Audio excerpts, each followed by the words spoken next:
श्री सद्गुरु महाराज की जय। श्री सद्गुरु महाराज की जय। श्री सद्गुरु महाराज की जय। हम लोग जो सत्संग करते हैं परमाराध्य सद्गुरु महाराज हम लोगों को आशीर्वाद देते हैं। मैं आपको उपदेश की बात करने नहीं आया हूँ।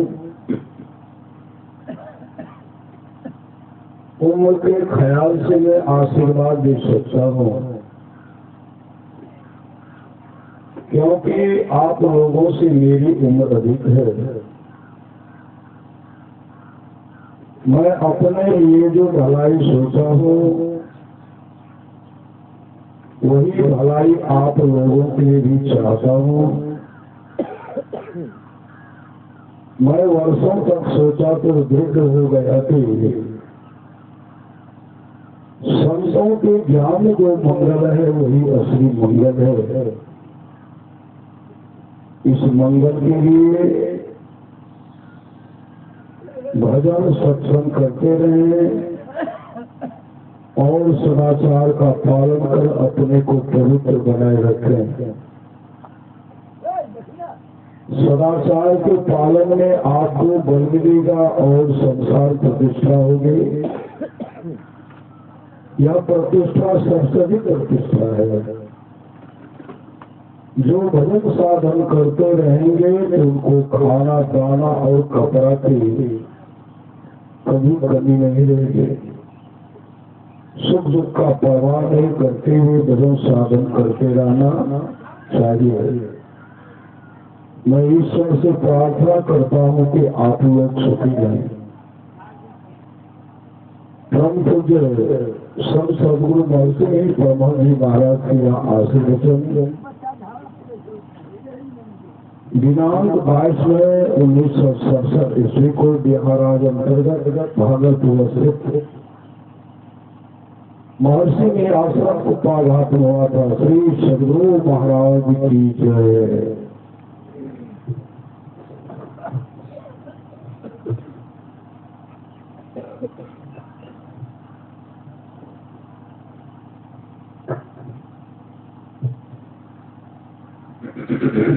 बंदो गुरुपद कंजे कृपा सिंधु नररूप हरि महामोह तम पुंजे जासो वचन रवि करनी करो धन्य धन्य सतगुरु सुख दाओ महिमा कहीं न जाए।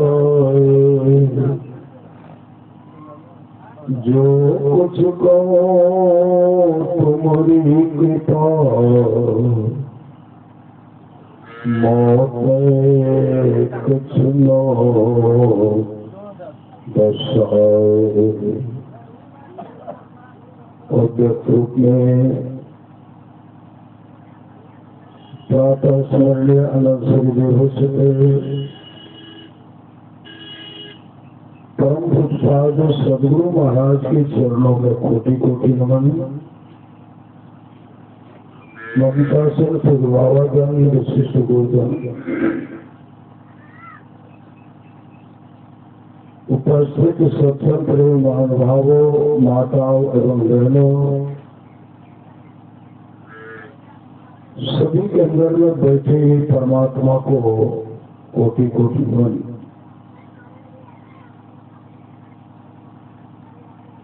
महापुरुष की वाणी है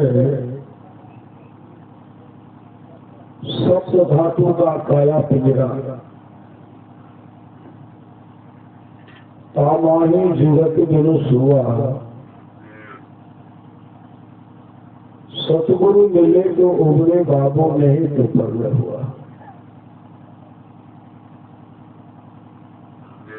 महाप्रलय की ओर सबों को ईश्वरों में चलते देखा, किससे विपट बुलाता हृदय को ज्वाला में जलते देखा। अंत समय सीतादि पद पर इस शरीर को जलते देखा। चलते समय सिकंदर शाह विजयी को जाते लेकर मरते देखा। रोटी जग के और नित्यता पर सभी विश्व को छोड़ चले। कुछ तो चढ़े चिता के रथ पर, कुछ कब्रों की ओर चले। रुकान पर भर मित्र पुत्र, माता से नाता तोड़ चले। कितनी लैला रोती रही, कितनी मजनू मुंह मोड़ चले। संत महात्मा लोग कहते शरीर के नश्वरता पर हमेशा विचार कीजिए।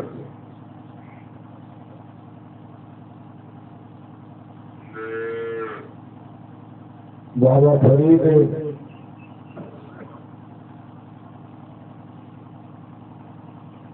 एक रास्ता होकर के गुजर रहे थे तो देखते हैं उनके साथ में हसन भी था और देखते ऐसा एक जगह है, चारों तरफ से लोग घेरे हुए हैं और सुंदर सुंदर वस्त्र पहने, सुंदर सुंदर वस्त्र पहने। और उसमें देखते 400 सुंदरियां, 400 सुंदरियां, 400 सुंदर युवक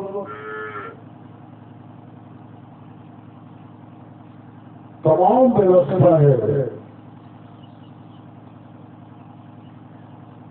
और चारों तरफ से सब परिक्रमा करते, भ्रमण करते हैं। 400 सुंदरियां पर भ्रमण की चारों तरफ के युवक युवती है, वृद्ध भी किए। अंत में बादशाह भ्रमण करते हुए कहते हैं, तो भ्रमण करते हुए कहते हैं, मेरे लाल मुझे क्षमा कर दे, मैंने तुमको जिंदा करने के लिए सारी व्यवस्था की। 400 सुंदरिया का व्यवस्था किया, 400 युवक सुंदर युवक का व्यवस्था किया, 400 कृतज्ञ का व्यवस्था किया। ये तमाम वैभव मैंने यहाँ जमा किया है कि कम से कम तो मृत्यु से निकल जाता तो जीवित हो जाता। लेकिन मेरे लाल यह मृत्यु ऐसे शख्स के हाथ में है, वहां किसी का नहीं चलता है। ये मृत्यु ऐसे शख्स के हाथ में है, वहां किसी का नहीं चलता। इसलिए मेरे लाल मैंने सारी व्यवस्था कर ली। ये तमाम सुंदर अपने जीवन को देकर के तुम्हारे जीवन को वापस आ गए। ये तमाम युवक युवक अपने जीवन को देकर के तुम्हारे जीवन को वापस आते थे। लेकिन ये मौत और मृत्यु ऐसे शख्स के हाथ में है जहाँ किसी का नहीं चलता है। अगले वर्षों तक की सलाम मुझे माफ कर दे, मैंने सारी व्यवस्था की लेकिन मुझे मैं वापस नहीं ला सका। इस संसार की हालत है। महापुरुष की वाणी है, क्षण भंगुर है काया तेरी, क्या माने प्रत्येक क्षण भर में ही बिना जाएगी जो बालों के देर। जागो जागो गुरु पदवागो, जीवन मड़ों में खेला है, करना है सो जल्दी कर लो, दो दिन जीवन मेरा है। मतमान करो तंधन का, छिड़ी में सब खोई रहे जैसे अहंकार, भ्रमित बाकी तुमरे अंत का रोई रोई रे। अंत में रोने के सिवा कुछ ही मिलना, कुछ नहीं मिलेगा। इसलिए संत महात्मा लोगों के भक्ति करने से बचते। भगवान बुद्ध ने कहने कृपा की मनुष्य बहुत गौर करता है। अफसोस या सुंदर शरीर कुछ ही क्षण में विद्वान लड़की की तरह पृथ्वी पर पड़ा जाएगा, इसका हार अलग हो जाएगा। जमाने के बाद रात होगा, कपड़े बदलाने के बाद शरीर सड़ेगा गलेगा, जीव जंतु भोजन करेंगे, निष्ठा बन जाएगी, निष्ठा बन जाएगी। नित्यानंद स्वामी कहते किस पर करत गुमान, किस पर करत गुमान, ये वरमान हमारे हार चाम का बनाया तुझरा सकल पुरुष भंडारी, इसको तुम अपने कर मानो यही भूल भर भारी। रेमन मान हमारे 2 दिन की है चमक शाम की, सो तू ले विचारे, बिना विचार कछु सारद लेना, झाल सकल से प्यारे। 2 दिन का है बिना जगत में, सो तू जाने अनारे, पर सागर से करना है तो हो अतिशय होशियारी। इसमें संशय मत मन राखो, यह सत्य भजने भारी। कही अलमस्त नित्यानंद स्वामी, कही तो में सारे, आप तो खुद गिरधारी। देवन मान हमारे गिरधारी कहा, शंकर गिरधारी परमात्मा बैठे बैठे। बाबा खड़े एक समय की बात है, अपने शिष्य के साथ जा रहे थे। ऐसे रास्ते होकर के जा रहे थे, एक महासुंदरी थी, महासुंदरी अपनी दासी को कोड़ा से पीट रही थी, कोड़ा से पिटाई कर रही थी। दासी कहती है मालकिन, अब इस तरह की गलती नहीं करोगे। चरण में लिपट रही है, लेकिन सुंदरी कोड़ा से उनके शरीर को छलनी कर रहे। चारों तरफ लोग घेरे थे। बाबा फरीद कहते हैं, ये सुंदरी जो है उस औरत को क्यों पीट रही है?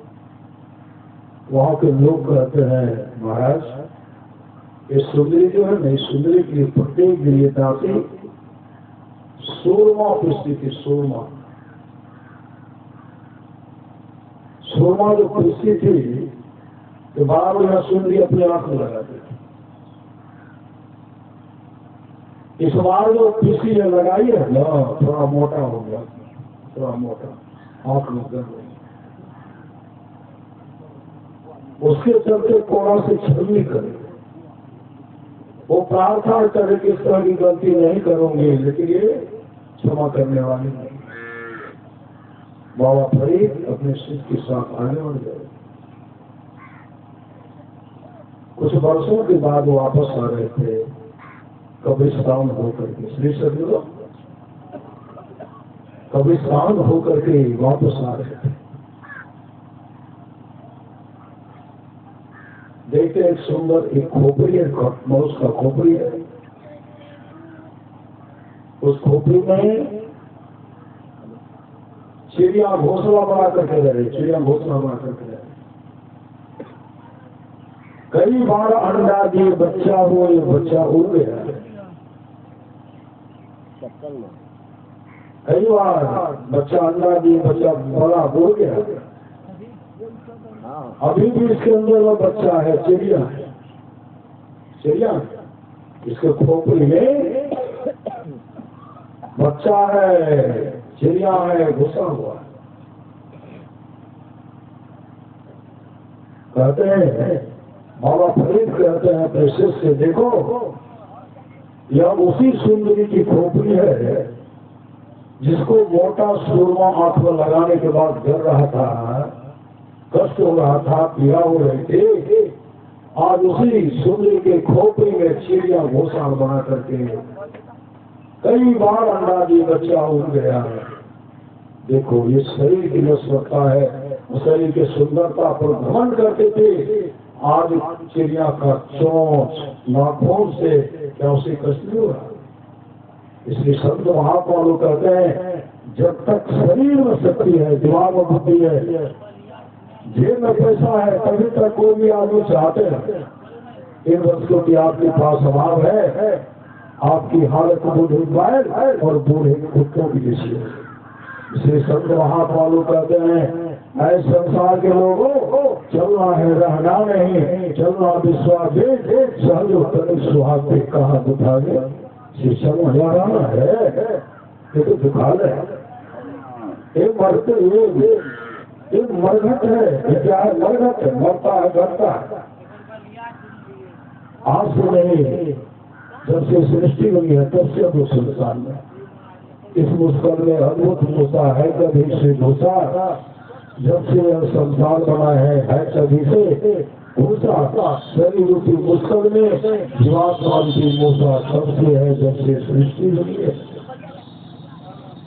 तब से संसार में कभी सुख में कभी दुख में, कभी सुख में कभी दुख में, कभी निर्णय में खोया, आया समय जब मौत का सुख कर रोया।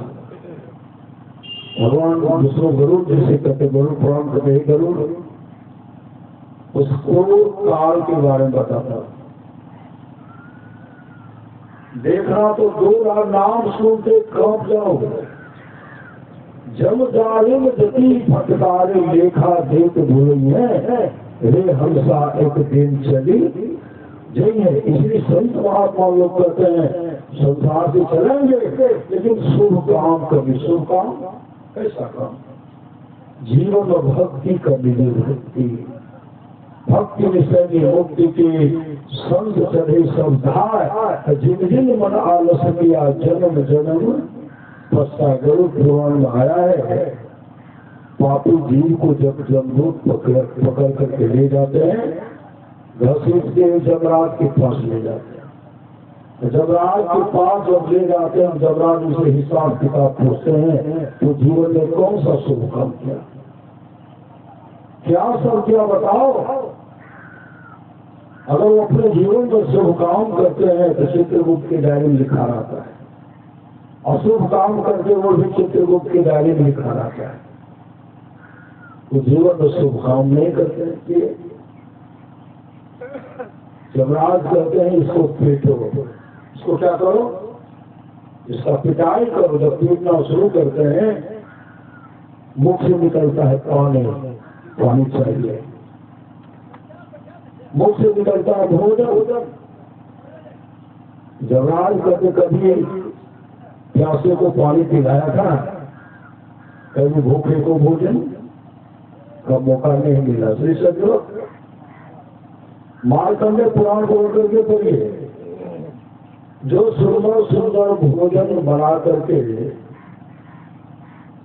चुपके चुरा करके खा लेते हैं, ऐसे पापी का जब शरीर छोड़ता है जमराज का अदालतपुर को ले जाते हैं। जमराज जब कुटाई करवाते हैं तब मुख से निकलता है पानी, मुख से निकलता है भोजन। मार्कंडेय पुराण को करके पढ़िए, इस समय कहते हैं जब पानी मांगते हैं जमराज कहते इस पापड़ी को गरम खून पिलाओ, दुर्गंध खून पिलाओ। जब भोजन मांगते हैं तो कहते दुर्गंध पीप पिलाओ, पीप पिलाया जाता है तो खून पिलाया जाता है। इतना बड़ा कष्ट होता है। इसलिए संत महात्मा लोग कहते जीवित अवस्था में आपस में मेल से रहिए, आपस में मेल। जहाँ सुमति कहा संपत्ति नाना, जहाँ कुमति कहा विपत्ति नाना। मतलब आपस में मेल करिए, माता पिता का सेवा कीजिए, माता पिता का सेवा कीजिए, सास ससुर का सेवा कीजिए। महापुरुष की वाणी है माँ बाप से बढ़कर जग में दूजा नहीं खजाना, जिसने जन्म दिया है उसका दिल कभी न दुखाना। मैं बाप से बढ़कर दूजा प्यार नहीं थे, अब अगर मानव जगरा माँ और बाप मुझे धरती पर साथ आदर करने योग, सम्मान करने योग अगर है तो माता पिता है, माता पिता का सेवन कीजिए, संत सदगुरु का सेवा कीजिए, बड़े बुजुर्ग का सेवा कीजिए, उनके आज्ञा के अनुसार चलिए, सदगुरु की सेवा कीजिए। इन लोग परलोक दोनों मंडल में होगा, यहाँ भी सुख और वहाँ भी सुख होगा।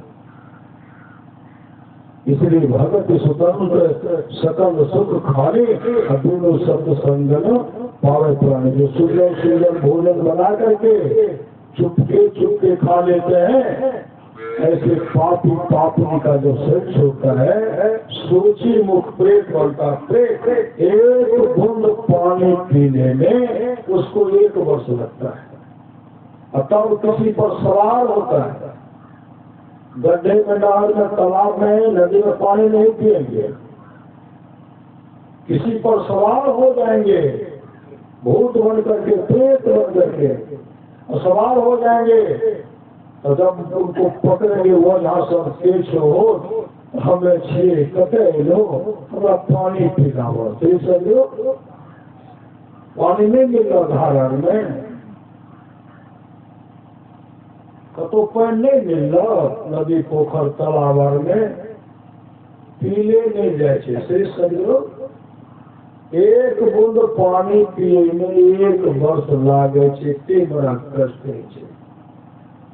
घंटा छाली खिला दो, दही खिला दो, दूध खिला दो, नहीं सब हमारा नहीं चाहिए, हमारा पानी पिलाओ, 1 लोटा दीजिए, 1 बाल्टी दीजिए, गट पिएगा, फट पाएगा। इतना बड़ा कष्ट होता है। दीवाने मन भजन बिना दुख पड़ेगा, पश्चाताप करना पड़ेगा। दीवाने पहला जन्म भूत की, इतना बड़ा कष्ट होता है। आप लोग जानते होंगे, श्रीमद् भागवत महापुराण को रख करके पढ़िए। गौकर और धर्मकारी का प्रसंग है। गौकर मातृभक्त पितृभक्त, धर्मकारी माता पिता को कष्ट देने वाला कुपुत्र, माता पिता को पीटते थे, घर का सामान चुरा करके बर्बाद कर देते थे। अच्छी संगति नहीं थी। अच्छे लोगों की संगति रहती होती तब तो दुराचारी, सारा धन को वेश्या के पीछे बर्बाद कर, सारा धन वेश्या के पीछे बर्बाद कर दिया। अब माँ से मांगते हैं, माँ के पास जब तक था माँ को दिया, माँ के पास आएगा और मुझे धन लाओ। जब तक माँ के पास था दिए, जब माँ के पास नहीं बचा तो माँ भोजन बना रही थी, चूल्हा में चला नहीं रहता है, चूल्हा में उसी से मारे माँ के, ऐसे आके नाके पर मारते, पिटाई करके माँ भाग गए। तो बहुत भाग करके कुएं में कूद करी और कुएं में कूद करके आत्महत्या कर ली। माँ की मृत्यु हो गई तो अपने पिताजी को मारने के लिए दौड़े। तब तक गौखर आते हैं, गौखर बचाते हुए कहते हैं, हटाते हैं, गुणकारी को हटाते हैं और पिताजी से, पिताजी इस पापी के हाथ से मरने से तो अच्छा कि आप जंगल में जाकर के तपस्या कर लीजिए। महापुरुष की वाणी अनुकूल साथी नहीं मिले, जंगल में जाकर के मच्छर से दोस्ती करवा लीजिए, मच्छर कटवा लीजिए, लेकिन गलत लोगों की संगति में कभी मत लीजिए, कभी मत लीजिए। इसलिए पिताजी इतने दुराचारी है, आपको ही मार देंगे, इसलिए निकलिए, पुत्र मोह को छोड़िए। अरे तो कुपुत्र है, कुपुत्र मोह को छोड़िए, जंगल में जाकर के ध्यान भजन कीजिए, अपने जीवन को सफल सार्थक कर लीजिए। उसी समय गौकर्ण के पिताजी निकल पड़े, जंगल में जाकर के बहुत कठिन साधना की, मुस्तैदी के साथ ध्यान भजन के अपने आप स्वरूप का दर्शन करके मोक्ष को प्राप्त किया। मोक्ष भगवान श्री राम कहते हैं, साधन धाम मोक्ष का द्वारा पाए गई प्रमोक्ष हमारा सो पर दुख पावे सिर धुने धुनी पश्चात काले परमेश्वरी मिथ्या दोष लगा। अब धुंधकारी घर बाते कई वेश्या को अपने घर में बना करके रखने लगे और उनका भरण पोषण तो कुछ है। श्रीमद् भागवत महापुराण को उलट करके पढ़िए। अब इसके घर में डाका डालना, उसके राजनीति करना, उसका धन सुनाना, राजा के घर में डाका डाले, ढेर ढेर सारा धन सुना, सोना चांदी का भारत का अंबार लगा दे, घर में सब धन धो करके ला दिए, रोजगार ला दिए। तमाम वेश्या से कहते हैं सुखमय जीवन व्यतीत करो, अब सुखमय जीवन व्यतीत करो। अब घटने वाला नहीं है, घटेगा तो हम पूर्ण व्यवस्था करेंगे। वेश्या को क्या चाहिए? चाहिए धन मिल गया। कई वेश्या की विचार करने लगी, देखिए इनका काम है डाका डालना, राजा साहब जब पकड़ेंगे कभी न कभी ये पकड़ाएंगे, राजा साहब आएंगे यहाँ करके देखेंगे धन नहीं है तो हम लोगों को दंडित करेंगे। हम लोग को तो धन चाहिए। एक काम किया जाए, सब मिल करके इसका हत्या कर दे, इसका हत्या कर दिया जाए। सब विचार कर लिए, धुंधकारी आए, रात में सोए, शराब पी करके मस्त हुए, सब वेश्या खूब शराब पिला दिए, नशा चल गया है। कोई इस हाथ को पकड़े, कोई हाथ को, कोई पाँव को, कोई सीने पर बैठे हुए, बैठ करके पहले कूदते हैं। लोही नहीं होता, लोही सब उसी से कूदते हैं। फिर भी प्राण मुंह पर पट्टी बांध दिए, हाथ को बांधिए, पाँव को बांधिए, अब भीतर से कुहर में अंत में देखे प्राण नहीं निकल रहा हो, भूख कर रहा है, किरासन तेल डाल दिए, किरासन तेल डाल करके आग लगा दिए। अब फिर भी मृत्यु नहीं हो रही, प्राण हुक कर रहा है। आंगन में गड्ढा खोद करके गाड़ दिए, ऊपर से मिट्टी दे दिए। सब वेश्या धन लेकर के प्राण हो मान गए। ये बन गए प्रेत, ये बन गए प्रेत। अब प्रेत बन गए तो पूरे गांव के लोग को सवार करते थे, सवार हो जाते थे। कौन हो? तो हम धुंधकारी, कहाँ आए हो तो पानी पिलाओ, बहुत कष्ट हो रहा है, काफी दुर्गति भोग रहा हूं, काम के दुष्कर्म सुगति होगी। श्री सदगुरु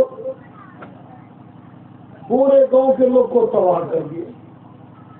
बहुत दिनों के बाद जब गौकर्ण अपने घर आए, देखते हैं सुनसान घर है, बैठ करके संध्या पास में ध्यान वजन करते हैं। उसी समय भैंसा के रूप में दौड़ रहे, शरीर में आग लगा हुआ उस रूप में दौड़ रहे, मुख से निकलता है भैया भैया बचाओ, भैया भैया बचाओ, भैया भैया बचाओ, चीख रहे, चिल्ला रहे हैं।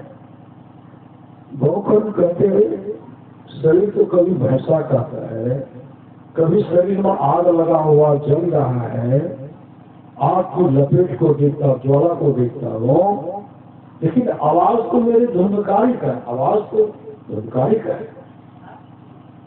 गौकर्ण कहते कौन हो तुम? कहा भैया आप हमको नहीं पहचाने, हम धुंधकारी। कहा धुंधकारी तुम्हारी हालत? हाँ भैया, सब वेश्या हमको मार दिए, सब वेश्या हमको मार दिए, शरीर में आग लगा दिए, प्राण नहीं निकल रहा था, गड्ढे में गए, बहुत कष्ट भैया, प्रेत योनि में हो, बहुत कष्ट होगा भैया, मेरे कल्याण के लिए कोई उपाय कर लो।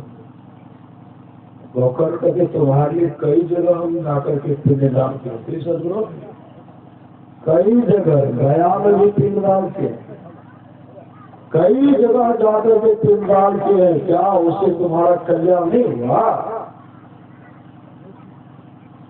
धुंधकारी कहते भैया उससे मेरा कल्याण नहीं होगा, उससे मेरा कल्याण नहीं होगा। तब क्या करना पड़ेगा तुम्हें बताओ? जीव के शांति है तो जो पिंडदाने लोग कहते हैं मैं तो गया में भी किया, बहुत जगह किया, क्या उससे शांति नहीं मिलेगी भैया? मेरे लिए भागवत कथा जिस सत्संग में बैठे थे समझो, मेरे लिए भागवत कथा गरुड़ पुराण को लेकर के पढ़िए। जब आप जीव के शांति के हेतु सत्संग से बढ़ करके कुछ नहीं है। भगवान विष्णु गरुड़ जिसे कहते हैं, गरुड़ पुराण को बढ़ करके पढ़िए भैया, इससे हमारी सांस मन को मुक्ति नहीं मिलेगी। भैया मेरे लिए सत्संग करा दीजिए, भागवत कथा करा दीजिए। का सुबह होगा तब ना गाँव के लोग को बैठाऊंगा।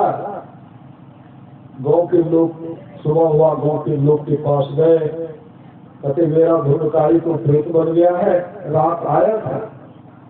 तो सब कहते धुंधकार के इस पर सवार होता है, उस पर सवार होता है, उस पर सवार होता, पूरे गाँव के लोगों को तबाह कर दिया है। हम चाहते हैं, वो चाहता है सत्संग भागवत कथा मदद कीजिए, हम लोग मदद करेंगे। व्यवस्था में लग गए, फिर सब लोग व्यवस्था में लग गए। अब भागवत कथा प्रारंभ हो गए, तमाम श्रोता बैठे हुए, एक 7 पौर का बांस का खुट्टा रखा हुआ था, जो सारा था पहले से रखा हुआ, रखा है हमको रखा जाता, फिर सब लोग पहले से रखा हुआ। जैसे भागवत प्रारंभ हुआ उसी से मैं धुंधकारी प्रेत के रूप में आ गया। और प्रेत होता बड़ा चला, कहाँ रहूं कहाँ नहीं रहूं। और प्रेत अस्थिर में रक्षक करते रहता है। उसी समय वो सूक्ष्म रूप से उससे खोटा था पौर में प्रवेश कर लिया। एक दिन भागवत कथा सुने, एक पौर फटा, दूसरा दिन सुने, दूसरा पौर फटा, तीसरा दिन तीसरा पौर फटा, चौथा दिन, पांचवा दिन, छठा दिन, 7वां दिन तक में 7वां पौर तक फट गया। उससे एक दिव्य पुरुष भगवान विष्णु के रूप से उत्सव प्रकट हो गए। और उसी समय भगवान विष्णु के पार्षद आए, उनको विमान पर बैठा करके जब लेके चलने लगे,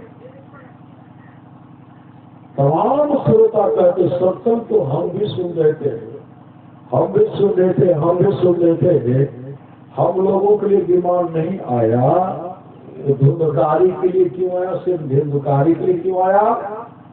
भगवान उसको के पार्षद करके देखे, पूरा विमान नीचे आ गया।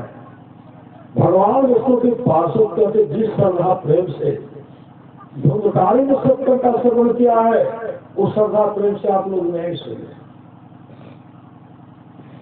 धुंधकारी ने कष्ट को देखा है, कितना बड़ा कष्ट होता, पानी नहीं मिलता है, भोजन के लिए तरसते रहता है, माल मूत्र का विष्ठा होता, भोजन होता है। उस कष्ट को देखा है, इसलिए वो विचार के करने का यही उपाय है, उद्धार होने का यही उपाय है, और दूसरा कोई उपाय है ही नहीं। इसलिए धुंधकारी जब भी सुने तो श्रद्धा से सुने। आप लोग सुनते तो आप लोगों के लिए भी मान आता है। सब लोग धुंधकारी को हरि कीर्तन करके वैकुंठ धाम लेके चले गए। पूरे ग्रामीण कहते हम लोग को भी वैकुंठ धाम जाना है। काफी भागवत कथा होगा, फिर भागवत कथा प्रारंभ किए। कुछ दिन के बाद के पूरा व्यवस्था की, जब तक हम लोगों का परम कल्याण नहीं होगा तब तक भागवत कथा होता ही रहेगा। अब भागवत कथा हो ही रहा है, हो ही रहा, हो रहा है। इतने श्रद्धा प्रेम से पूरे गांव के लोग आकर के सुनते थे। खुट्टा में बैल बंधा हुआ, गाय बंधा हुआ है, पशु बांधा हुआ है, कहीं कीड़े मकोड़े हैं, जीव जंतु है, कहीं भी है, तो वो ध्यान है उनका सत्संग पर, भागवत कथा पर उनका ध्यान है। और इतने शुद्धमय पवित्र हो गया भागवत कथा होने पर, इतना शुद्ध हो गया। एक ऐसा समय आया, एक बहुत बड़ा विमान आता है, फिर सब लोग, और उस विमान पर पूरे गांव के लोग को बैठा देते हैं। गांव के लोग को एक भी पशु जानवर नहीं बचे, एक भी कुत्ता बिल्ली नहीं बचे, चूहा मूसा नहीं बचे, सुंदर नहीं बचे, कीड़े मकोड़े नहीं बचे, सांप नहीं बचे। उस गांव के जितने भी जीव जंतु थे सब विमान पर बैठकर वैकुंठ धाम चले गए। ये सत्तर का फल है। सूर्य सब जय जन हो तो बनाओ मध्य अनुराग है, वहाँ चार फल अच्छा करो। साधु समाज प्रयाग, जो साधु समाज उपदेशों को आनंद से सुनकर समझते हैं, वे मानो प्रयाग में जो प्रेम के साथ स्नान करते हैं। आप लोग जाके कल सुनने के गाँव से राजा परीक्षित का प्रश्न, कलयुग जब उन पर सवाल हो गया, बोलते शब्द का दिया मुकुट प्रवेश कर गए। कलयुग का सबसे बड़ा धर्मात्मा राजा था परीक्षित, कलयुग का सबसे बड़ा धर्मात्मा राजा। लेकिन कलयुग में ऐसा कुरुक्षेत्र चला, पल भर में उनको बर्बाद कर दिया। जो ऋषि का सम्मान करने वाले, प्रजा का सम्मान करने वाले थे, जैसे कलयुग उनके विरासत का दिया हुआ सोना का मुकुट में प्रवेश करते हैं। सभी थोड़ी ध्यान में मगन थे, इनको कलयुग जोरों की प्यास लगा दी। शिकार खेलने के लिए गए थे, आश्रम जाते हैं तो पानी नहीं है, न कमंडल में पानी नहीं, और सुराही में कहीं भी पानी, बगल में पानी नहीं है।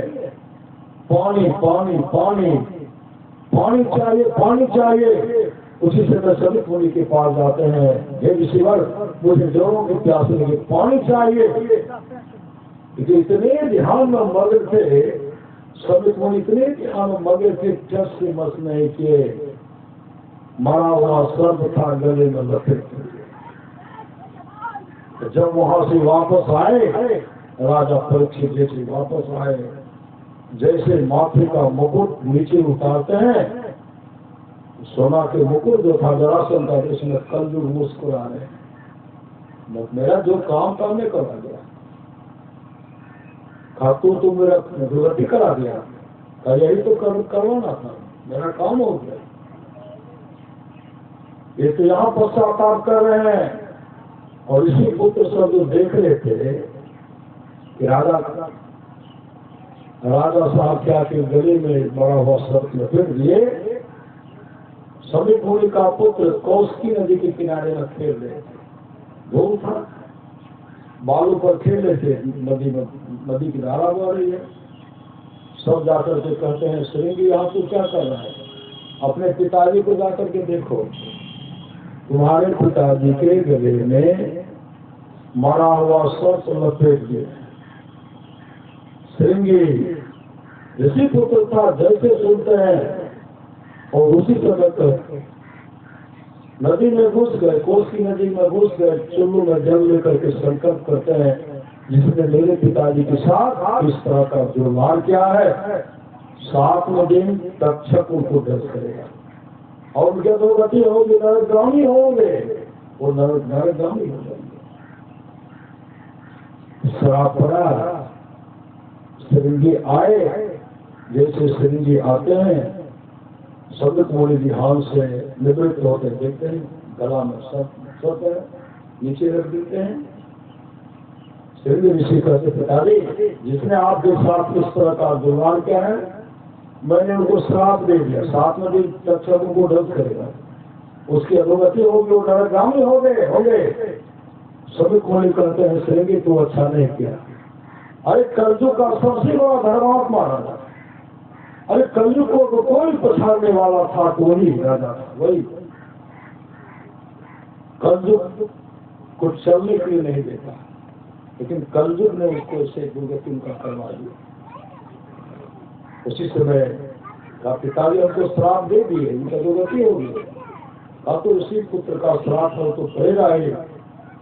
और उनको खबर मिला के खुद सनक मुनि राजा परीक्षित के पास आते कहते राजन मेरा पुत्र सिंह आपको श्राप दे दिया, 7वें दिन आपको तक्षक दंड करेंगे, आपके अधोगति होगी, आप नरगामी हो जाएंगे, इसलिए उपाय कर लीजिए।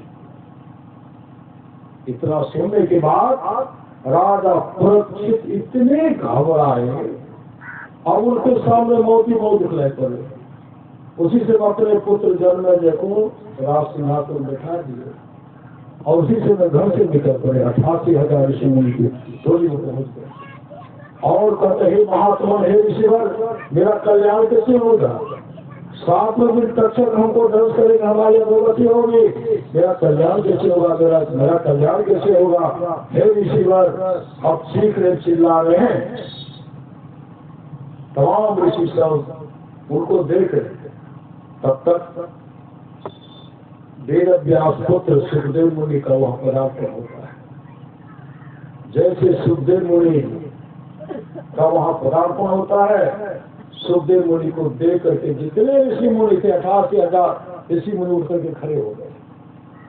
सनक सनंदन सनातन उनके पिताजी वेद व्यास जी, वशिष्ठ आदि आदि ऋषि मुनि वहां थे, ऐसे हाथ जोड़े खड़े हैं और कहते हैं हे राजन, आपका उद्धार सुखदेव मुनि करेंगे, जो अमर हो गए वो करेंगे, आपका उद्धार वे ही करेंगे। उसी समय राजा परीक्षित सुखदेव मुनि के चरणों को गिर पड़े, राजन, हे ऋभुवर, हे ऋषिवर, मेरा उद्धार कर दीजिए, क्योंकि मेरे सामने मौत ही मौत दिखलाई पड़ रही है। तक्षक दंश करेंगे, हमारे अधोगति होगी, हम नरगामी हो जाएंगे। इतने चीख चिल्ला रहे थे। उसी समय सुखदेव मुनि कहते राजन, अरे आपको तो 7 दिन का समय है ना, आज से कम समय में काम बना है। का महाराज किसका काम बना? का राजा खरवान का। राजा खरवान उनका मित्र दोस्त था जमराज। राजा खरवान क्या के चले गए जमराज के पास। जमराज के पास जो उनका सेवा सत्कार के मित्र में है, दोस्त में है, और भगत खूब सेवा सत्कार किए। जमराज कहते दोस्त रहा न हुआ। राजा खरवान कहते दोस्त एक न एक दिन हमारी मृत्यु होगी, आप जाओगे नहीं तो आपका दूध जाएगा, हम आपसे पहले मिलने के लिए आते हैं। जब मेरी मृत्यु का समय कई वर्ष बचा हुआ, कई वर्ष, हमको बहुत पहले खबर कर दीजिएगा, तब हम ज्ञान भजन सत्संग भजन में लग जाएंगे, अपने जीवन को सफल सार्थक कर लेंगे, लेकिन कई वर्ष पहले खबर करना पड़ेगा। इतना सुनने के बाद जबरान मुस्कुराने लगे। मुस्कुराते कहते दोस्त, आप तो कहते हो कई वर्ष पहले खबर कर दीजिएगा, तब हम मुक्ति का उपाय सोच लेंगे, अपने जीव का कल्याण कैसे होगा वह उपाय हम ढूंढ लेंगे। दोस्त, अरे आप क्या ही मात्र 2 घड़ी शेष है, 2 घड़ी, 2 घड़ी में आप जो करना चाहते कर लीजिए, 2 घड़ी शेष है। हे राजन, इतना सुनने के बाद राजा खरवान घबराए नहीं। 2 घड़ी तक जमराज के पास बैठ करके सत्संग 2 घड़ी सत्संग सुनते सुनते राजा खरवान को समाधि लग गए। राजा खरवान मोक्ष धाम को चले गए 2 घड़ी। आपको तो 7 दिन का समय है, इसलिए आप सत्संग करवाइए, भागवत कथा करवाइए, आपका परम कल्याण होगा। इसलिए परमानंद सुनाई करके थोड़ा सा भी सत्संग गुरुभारा होता है। जितना लाभ तो बहुत घंटे मिलने, बहुत विद्या के प्रदेश होता है, लाभ और सत्संग होता है। लेकिन नियमित ढंग से सत्संग करो, सत्संग से खाली कोई मत रहो। अभी अमृत की बरसावे, अध्यात्म ग्रंथ का सार ज्ञान का दिया, जिसको याद रहा उसको अमृत मिला, जिसको याद नहीं रहा उसने अमृत को खो दिया। राजा था भागवत कथा कराने के लिए व्यवस्था हम लग गए।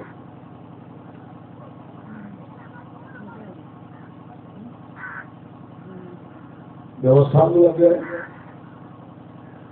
अब भागवत कथा प्रारंभ होगा, श्रीमद् भागवत महापुराण करके उसमें आया है।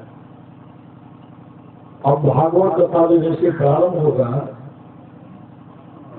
भगवान इंद्र को खरोली मच गई। जो लोग हम लोग सत्संग करते हैं, यहाँ के लोग तो जलते हैं, देवता सभी जलते हैं, हमारे गद्दी ने पकड़ लेता। यहाँ थोड़ा सा भी सत्संग करके जाते इंद्र लोग की गद्दी मिलता है। राजे में यहाँ का सत्संग थोड़ा करेंगे ना, वो राजा बनता है। कम खुराकी के साथ सेठ जी 10 मिनट सत्संग सुने थे, इंद्र लोग का गद्दी मिल गए, नहीं मिल जाएंगे। एक आदमी 2 घंटे सत्संग सुने, 2 पैसे फूलों का माला कराए,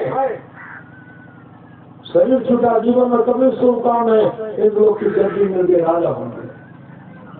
वहां भी शुभ काम जो वहां भी दान पुण्य के, वहां भी उनका परम कल्याण हो गया। अब भगवान इंद्र को खलोली मच गई। तमाम देवता विचार करते हैं ये भागवत कथा होगा, हम लोग का गति तो नहीं मिलेगा, ये काम कीजिए, चलिए अमृत का कलश लेकर, अमृत का घड़ा लेकर के आए, तमाम दूर का सब आए। और सुखदेव मुनि जो मंत्र सिंह थे उनके सामने होते सब लोग उनके सामने अमृत का कलश रखते हैं और कहते हैं, हे महात्मा, ये अमृत कलश अमृत, राजा परीक्षित को अमृत पिला करके अमर कर दीजिए, उसके बदले में हम देवताओं को 70 सुना दीजिए। लेकिन इनको अमृत पिला करके अमर कर दीजिए, उसके बदले में हम देवताओं को 70 सुना दीजिए। जैसे इस तरह की बात करते हैं, सुखदेव मुनि मुंह फेरते, और मुंह फेरते रहते जो देवता भी ऐसे लालची होते हैं, सत्संग से बढ़ करके कुछ है, अमृत अमृत क्या है, सत्संग से बढ़ करके कुछ नहीं है, देवता भी लालची होते हैं। इस सत्संग तो मोक्ष धाम परमात्मा के धाम को पहुंचा देते हैं, अमृत तो अमर करते हैं। सही समझो।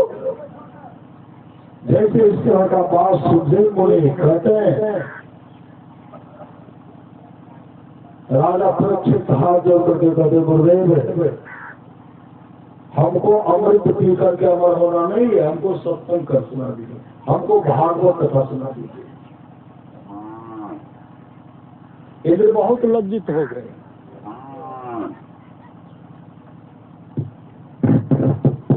श्री शत्रु इंद्र बहुत लज्जित हो गए, ऐसे छिप गए। भागवत कथा प्रारंभ हुआ, श्रद्धा शांति से भागवत कथा सुनते, 1 दिन सुने, 2 दिन सुने, 3 दिन सुने, 4 दिन सुने, 5 दिन सुने, 6वां दिन 7वां दिन सुनते हैं। सुनते 7वें दिन तक्षक उनको डांस करता, समझ नहीं रहा। सत्संग सुनते राजा परीक्षित तो समाधि लग गए। राजा परीक्षित तो समाधि लग गई। समाधि लगने के बाद अपने आत्म स्वरूप का दर्शन करते हुए उस शरीर से निकलते हैं, दिव्य पुरुष निकलते हैं। भगवान विष्णु के पास आकर उनको विमान पर बैठाकर लेके चल दिए, को धाम लेके के जा रहे हैं। तक्षक का समय निर्धारित था, तक्षक डांस करते हैं, डांस करते तो ठक ठक करते हैं, आत्मा तो निकल नहीं। पहले अपने आप स्वरूप का कल्याण करने गए को धाम को लेके चले गए। तक्षक डांस करते हैं, ऋषि पुत्र का श्राप था, तक्षक डांस करते हैं, ठक ठक को क्या हुआ? धुआं के रूप में उनका शरीर धुआं बन गया, राख बन करके सुंदर से धुआं के रूप में गया। ये सत्तर का फल है, इसे जीवन में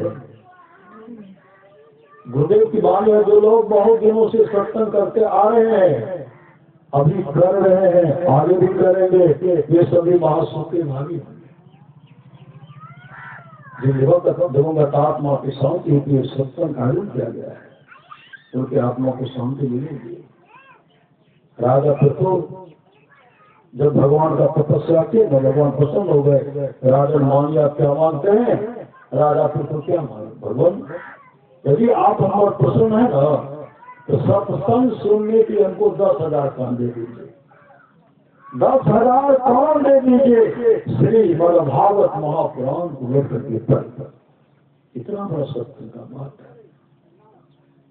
भगवान श्री कृष्ण की वाणी है, निष्पाप बदल दे, कोई कितना भी अश्वेध्य कर ले, कृष्ण आदि आदि व्रत कर ले, उसकी द्वारा में सुलभता से प्राप्त नहीं होता। प्रसिद्ध सत्संग ऐसा जरिया है जिसकी द्वारा में सुलभता से प्राप्त हो जाता, उस भक्त के वचन हो जाता और उस भक्त का पूर्व कल्याण हो जाता। अमर मलिकाओं के 600 काम को छोड़ करके स्नान करना चाहिए, 1000 काम को छोड़ करके भोजन करना चाहिए, लाख काम को छोड़ करके सत्संग करना चाहिए, करोड़ों काम को छोड़ करके अपने जीवन के मार्गों को सदगुरु के हवाले करना चाहिए और दान करना चाहिए। हमारा सौभाग्यवानी है,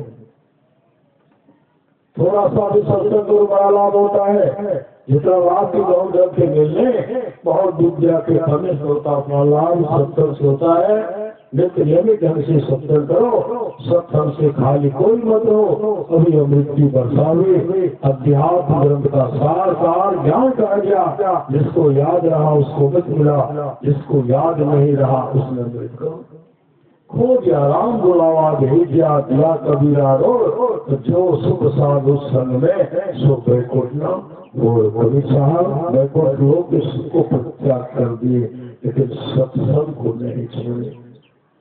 सत्संग संगति सो सुख उपजे। भगवान श्री राम जब यहाँ से जाने लगे, अपने धाम को जाने लगे, सब कहे हम भी चलेंगे भगवान आपके साथ, हम भी चलेंगे। नाल सुग्रीव जामतार हम भी चलेंगे, हम भी चलेंगे आपके साथ वैकुंठ धाम। सुग्रीव कहते हैं भगवान ने अंगद को युवराज बना दिया, आपके साथ वैकुंठ धाम को चलेंगे। क्या चलिए? और सबसे पीछे खड़े थे हनुमान जी। हनुमान जी प्रभु श्री राम को देख रहे थे, प्रभु श्री राम हनुमान जी को देख रहे थे। भगवान श्री राम कहते पुत्र सब तो मेरे संग बैकुंठ लोग चलने के तत्पर है, तुम कुछ नहीं बोलते, तुम क्यों मेरे संग बैकुंठ लोग को चलो। हनुमान जी से हाथ जोड़ करके कहते भगवान हमारी जिज्ञासा है। भगवान श्री राम कहते पुत्र हनुमान आज तक मैंने तुमको जो भी कुछ कहा तू करने की सलाह तत्पर है, तैयार रहा। आज जब तुमको हम कह रहे थे तुम मेरे साथ बैकुंठ लोग चलो, तो तुम बोले तो हमारी जिज्ञासा है पुत्र हनुमान तो तुम्हारी कौन सी जिज्ञासा है? हनुमान जी कहते भगवान जिस बैकुंठ लोग के बारे में आप चर्चा कर रहे हैं, क्या उस बैकुंठ लोग में सत्संग होता है? भगवान श्री राम कहते पुत्र हनुमान जो पूजा पाठ तपस्या करके मेरे बैकुंठ धाम को चले जाते हैं, मेरे बैकुंठ लोक को चले जाते हैं, वह भक्त मेरे आने सामने आता है, भक्त मुझे देखता है, मैं भक्तों को देखता हूँ, यदि वहाँ सत्संग नहीं होता है। हनुमान जी कहते प्रभु हमको क्षमा कर दीजिए, हम बैकुंठ लोक जाना नहीं चाहते, हमको सत्संग चाहिए सत्संग। तब भगवान श्री राम कहते पुत्र राम घोर कलिकाल तक तुम सत्संग करो, धर्म का प्रचार करो। जब कलयुग में महाप्रलय हो जाएगी, महाप्रलय होने के बाद तो मेरे बैकुंठ लोक को आ जाना। अभी भी हनुमान जी सत्संग आते हैं, फिर से गोस्वामी तुलसीदास के सत्संग में एक जो सत्संग हो रहा था उसमें आ गए हनुमान जी, आ गए हनुमान जी। गोस्वामी तुलसीदास जी कहते हैं देखिए कौन? हनुमान जी कहते हैं गोस्वामी तुलसीदास जी को क्या चाहते हैं? परम कहा परम कल्याण हमको प्रभु का दर्शन करा दीजिए। प्रेत ने पहले प्रेत युक्ति बता, वही हनुमान जी कुछ लोग से दर्शित है, वही आपका कल्याण कर देगा। सत्संग समाप्त हुआ, जाके चरण लिपट गए, कहते छोड़िए हमको, हम तो देख रहे लोग से कह रहे नहीं, आप सदा नाम को हनुमान दिया, क्या चाहिए? आप प्रभु श्री का दर्शन करेंगे, प्रभु श्री का दर्शन करेंगे। 1968 में कोशिला में वहां तो सत्संग हो रहा था।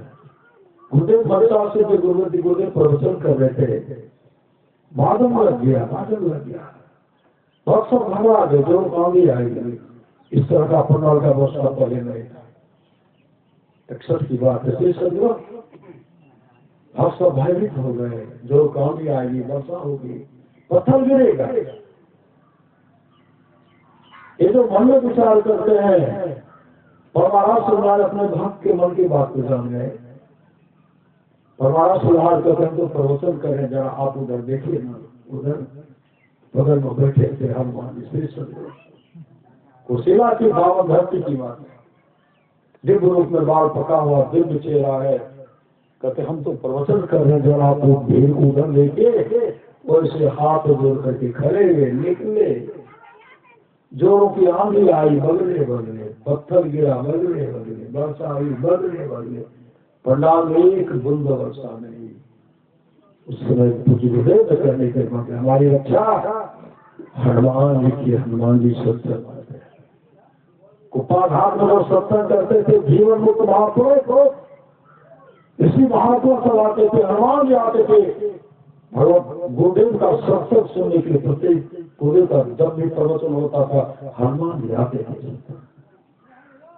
इसलिए भगत स्वतंत्र सकल सुख खाने अभिनो सत्संगना पावे प्राणी मध्यम फलीति जतकारा काट रहे को मारा सुनी आचरण करे जन कोई सत्संगति में मारे गोई बाल में नारद गजोनी निज मुखन करे निजे मोनी चल चल फल चल नव चल नाना जी जन चेतन जी जहाना मति की रति गति भूत बढ़ाई जब नहीं जतन जहाँ दे पाए सो जाना सत्संग प्रभाव लोगों में और उपाय की आज तक जिस किसी को प्राप्त हुआ है सत्संग के प्रभाव सुहा जाना चाहिए। लोगों द्वेष में इसके मिलने का दूसरा कोई उपाय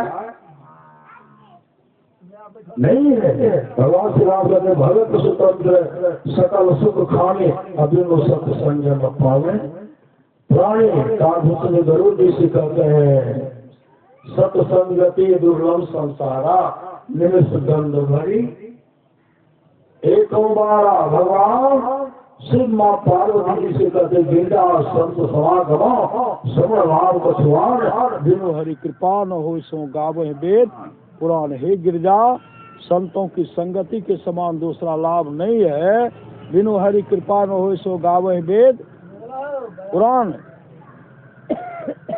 धन घरी सोई जब सत्संगा, भगवान शिव कहते हैं धन घरे सो जब सत्संगा धन जन्म द्विज भगत अभंगा सो कुल धन उमा सुनु जगत पुज सुपुनीत श्री रघुवीर परायण जही नर उपजय विनीत।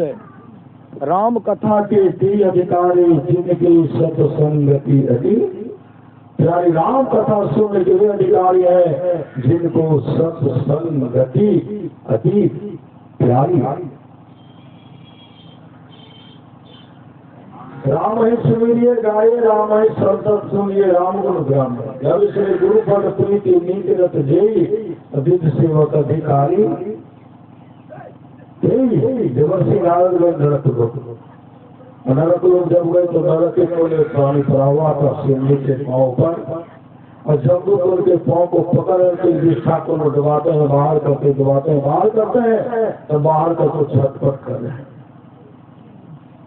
जब वो देवर्षि नाथ को देखते हैं, देवर्षि नाथ उनको देखते हैं, और देवर्षि नाथ को जब वो देखते हैं तो अपना मूछ से ले लेंगे। देवर्षि नारद कहते भैया तुम तो नरक के कुल में पड़े हुए हो, नाक और मुंह से डिस्चार्ज स्पर्श हो रहा, काफी दुर्गंध हो रही है, मूछ कैसे रहे हो?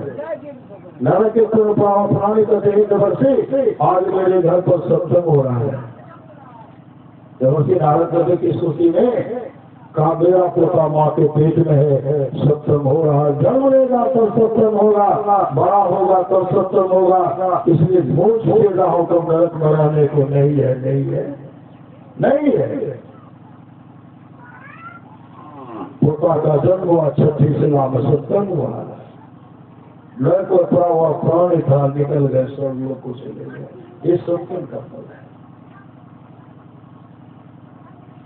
जो भक्त सत्संग आता है उनके 100 के भी काम होता है। भगवान महर्षि ने जब सत्संग करते तो उनके सत्संग गाया गया, सब जो सीधी गाय सत्संग नहीं आई। भगवान महर्षि ने जब आंख बंद करके ध्यान करके देखते ही गाय जो जगन में दीदार पड़ गया। सत्संग समाप्ति के बाद भगवान महर्षि घनघोर जंगल कूद कर पड़े। जब घनघोर जंगल जाते हैं तो गाय अपने गुरुदेव को देखकर के रोने लगी। भगवान महर्षि मर के देखो माँ आज तू सत्संग में क्यों नहीं आई? गाय रोकर के गुरुदेव क्या हुआ, मेरे से बुखार है, कष्ट कहती रहा है, इसलिए मैं सत्संग नहीं जा पाई।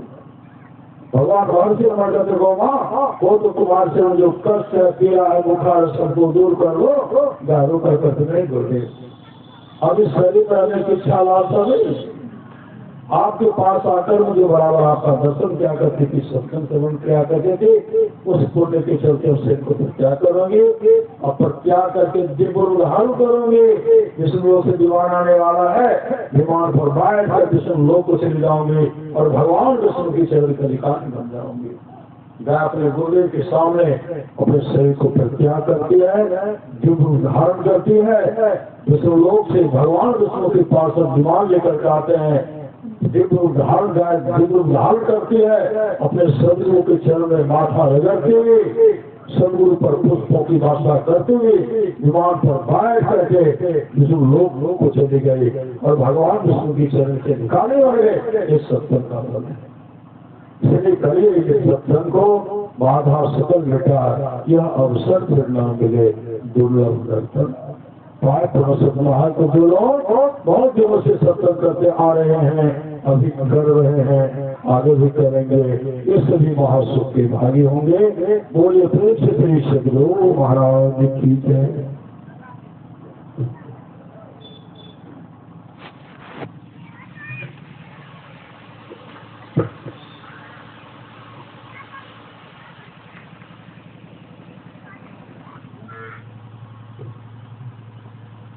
श्री सद्गुरु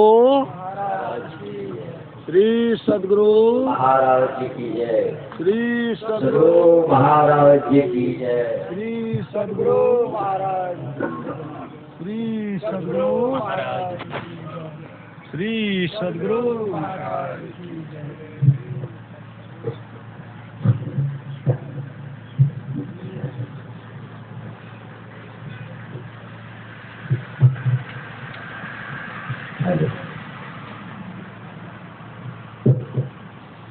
श्री सद्गुरु महाराज जी की जय।